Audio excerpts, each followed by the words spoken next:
about recurrent neural networks for natural language processing tasks. And these are great scholars that all of you know. So the probabilistic language model is what I've explained in my playlist for NLP. It's just a quick recap. For example, we have the probability of a sequence of words. So this means that all the words up to I, and we can predict the probability, and if we multiply all of these probabilities, then the probability of a sentence, the probability of saying a sentence, a sequence of words can be calculated. But perplexity is a measure that we can qualify all of these language models, because how you modulate using neural networks would affect this quality. And so recurrent neural networks goes back to the work of Ellman in 1990. And you can just think about it as a feed-forward neural network, because we can just unroll it and you will see that the output is just a linear combination of inputs and also the previous hidden state. So y is a function of input and previous. So it's like a way to model memory. And we can do inference in recurrent neural networks very easily. And the output is just the softmax of your hidden states that you are. So this is like dynamical systems. So we go from one state to the other state, and you can think about it like that from the dynamical system perspective, but you can just think about it as a practitioner who has some training data and wants to, for example, it has huge number of applications. So what we are doing is backpropagation through time. And so in the first pass, we perform forward inference, computing hidden states, output, accumulating the loss. But in the second phase, we process the sequence in the reverse, computing the required gradients as we go. Like this. So you can propagate and you can unroll it in time. So again, still you can think about it as just feed-forward neural networks. When you unroll it, of course.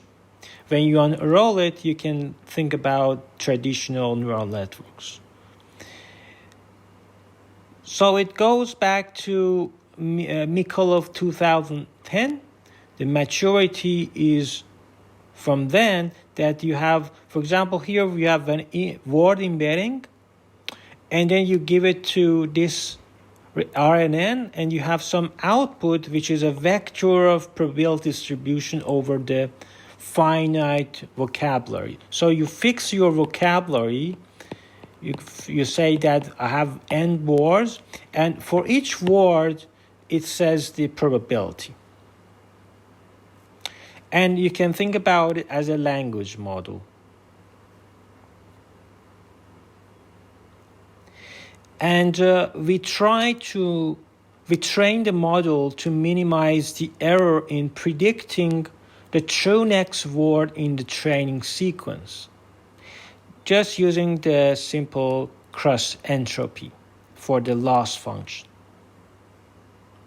So the cross entropy is simplified as this. So what we are doing is teacher forcing, because we know the answer. If we say so, the next word is long. If you say long, the next word is and. So you can generate a sentence using this trick. which is really beautiful because the output goes to the input. Although you're sampling here, it has a probability distribution, but after we sample, then you give it to the next input. You sample again, you give it to the next, you put it as a next input. And in this way, which is a very beautiful trick, you can generate sequences and lots of applications like question generation, question answering, translation, anything. So sequence labeling task is the major problem because even in the framework of discourse parsing that I will explain in another playlist, you can think about any problem as a sequence labeling task. For example, in part of speech, POS, you model it as, for example, is it a verb? What is the probability it is a verb? And you go there, and so it's a sequence labeling task. And so sequence classification task is another task.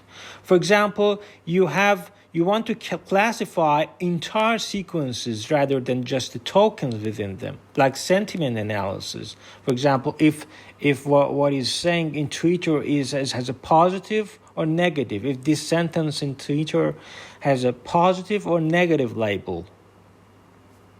And the softmax does that. At the latest hidden variable, you can have an output softmax. So you use the softmax and see the sentiment of that sentence.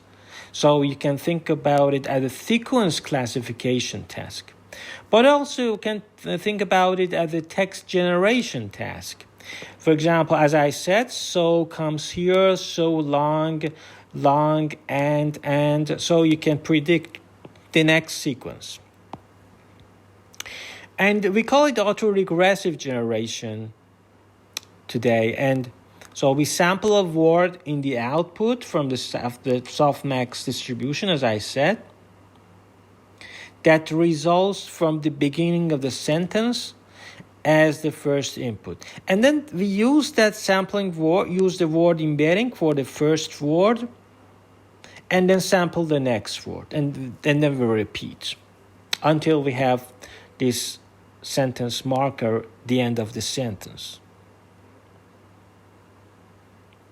And there are very fancy versions of that, like stacked recurrent neural network, bidirectional recurrent, and lots of versions of these beautiful recurrent neural networks. Well, you might say, why are we talking about recurrent neural networks? Nowadays, we have transformer models and those things. But I don't know why people don't talk about the disadvantages of transformer model. So you should apply transformer model appropriately in the right place and in the right time. Just like attention, at the right time, right place.